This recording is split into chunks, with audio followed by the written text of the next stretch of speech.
بسم الله الرحمن الرحيم. الحمد لله رب العالمين، الصلاة والسلام على نبينا محمد وعلى آله وصحبه أجمعين، أما بعد. Ndugu Muislamu, tukiendelea na kitabu Sharh Thalathatul Usul, sharh ya Sheikh Muhammad bin Saleh Al-Uthaymeen rahimahullah, na tumefikia katika almartabatu thania, martaba ya pili, nayo ni al-iman, na tuko katika nguzo ya kwanza, nayo ni al-imanu billah. Na katika al-imanu billah, ili kuitekeleza al-imanu billah, tukaona lazima ipatikane mambo manne. Jambo la kwanza ni wujudullah, uwepo kwa Allah subhanahu wa ta'ala, al-imanu biwujudillah, kuamini kuwepo kwa Allah subhanahu wa ta'ala. Na huku kuamini kuwepo kwa Allah subhanahu wa ta'ala, tukaona kuna dalili ya kifitra, tushaisoma hiyo, na vile vile dalili ya pili ni dalili ya al-aqli, tushasoma, na leo inshallah tunaona dalili ya kisheria.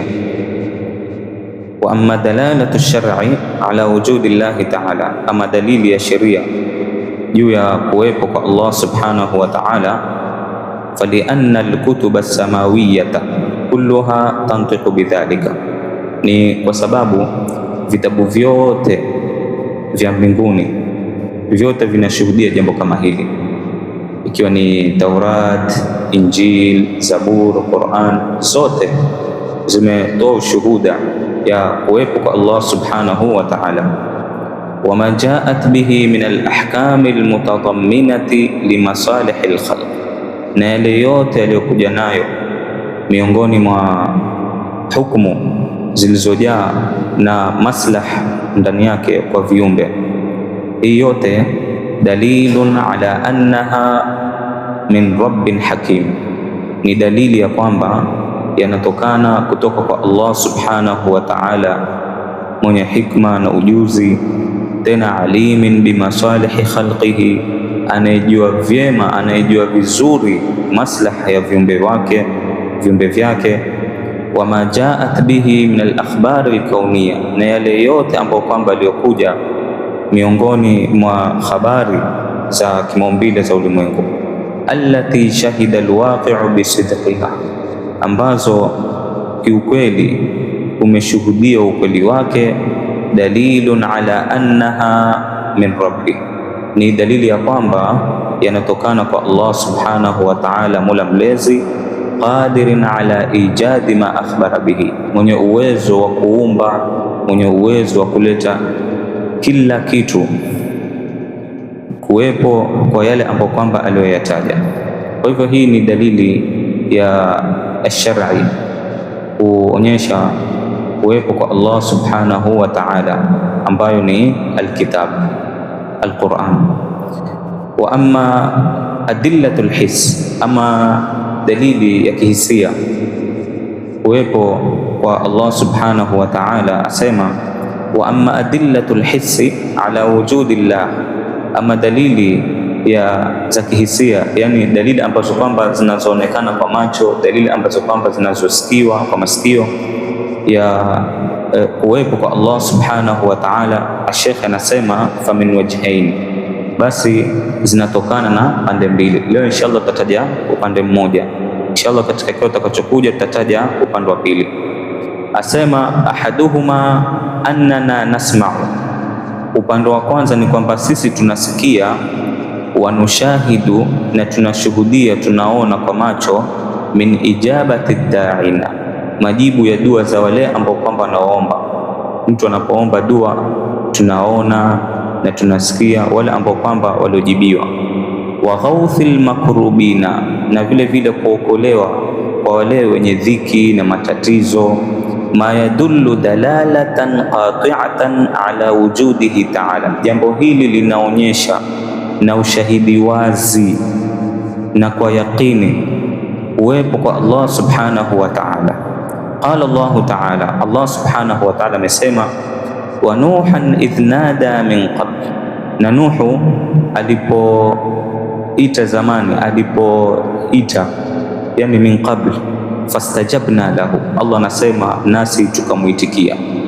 Wa qala ta'ala, na katika nyingine Allah subhanahu wa ta'ala amesema, idh tastaghithuna rabbakum, mlipokuwa mkimwomba msaada Mola wenu mlezi, fastajaba lakum, naye Allah subhanahu wa ta'ala akakujibuni.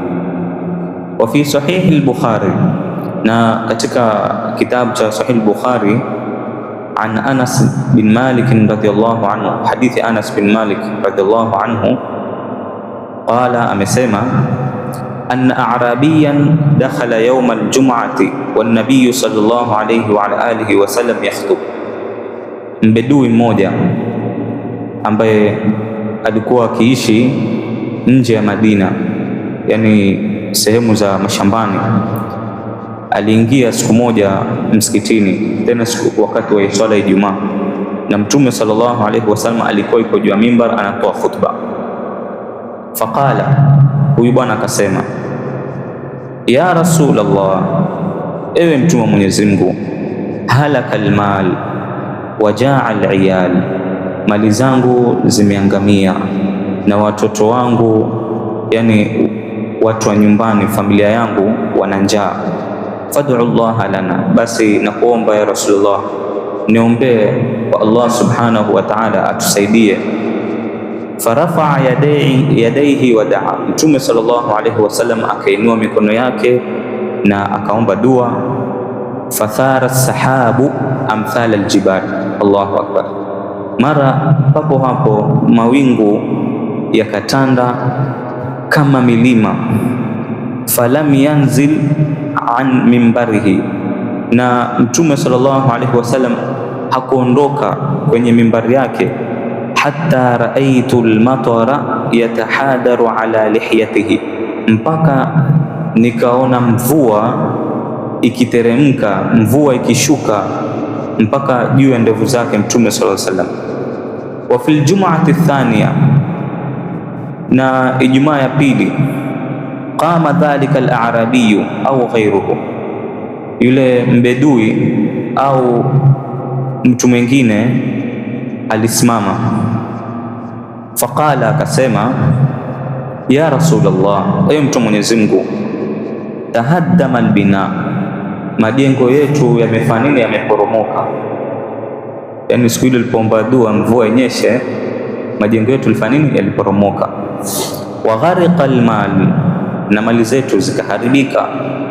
Fad'u Allah lana, basi na ya Rasulullah, tuombee kwa Allah subhanahu wa ta'ala atusaidie. Farafa'a yadayhi wa qala, Mtume sallallahu alayhi wasallam akainua tena mikono yake akasema, Allahumma hawalaina wala alaina. Na hii ndio muhimu sana wakati mvua, mtu anapotaka mvua inyeshe, basi waombe dua kama hii. Mtume akainua mikono akasema, Allahumma hawalaina wala alaina, yani ewe Allah, ilete mvua, yani pande zetu, ilete mvua pande zetu, wala si juu yetu. Yani ukileta mvua, ije mvua ambayo italeta faida na mavuno, wala isiwe mvua ambayo itakuwa yenye kuleta hasara. Basi fama yushiru ila nahiyatin illa farajat, basi hakuwa akionyesha upande wowote ile ila mawingu yakatengana, yale mawingu yakawa ni kuondoka.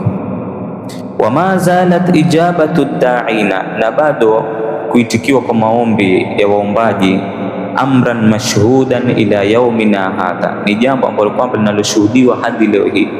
Yani kuna baadhi ya watu ambao wakiinua mikono kumwomba Allah subhanahu wa ta'ala, basi dua yao inakuwa yenye kujibiwa. Lakini hawa kina nani? Liman sadaqa allujua ila Allah ta'ala, kwa yule anayekuwa mkweli katika kumkimbilia Allah subhanahu wa ta'ala. Wa ata bisharaitil ijabati, na akatimiza masharti ya kuitikiwa, yani ile masharti ambayo kwamba yanayotakikana kuyatekeleza ndipo mtu ajibiwe dua yake. Kwa sababu kuna mambo ambayo Muislamu akitekeleza, akiyafanya, dua yake inajibiwa, na kuna mambo ambayo kwamba Muislamu vile vile akiyafanya inafanya dua yake isijibiwe. Insha Allah mambo kama haya tutakuja kuelezea katika vikao katika wakati wa Ramadhan biidhnillah. Insha Allah sababu ambazo zinafanya mtu dua zake zijibiwe na sababu ambazo zinamfanya mtu dua yake zisijibiwe. Basi mpaka hapa namwomba Allah subhanahu wa ta'ala atuafikie na atufahamishe zaidi na tujalie min alladhina yastami'una alqawla fayattabi'una ahsana. Wa sallallahu ala nabiyyina Muhammad wa ala alihi wa sahbihi wa sallam.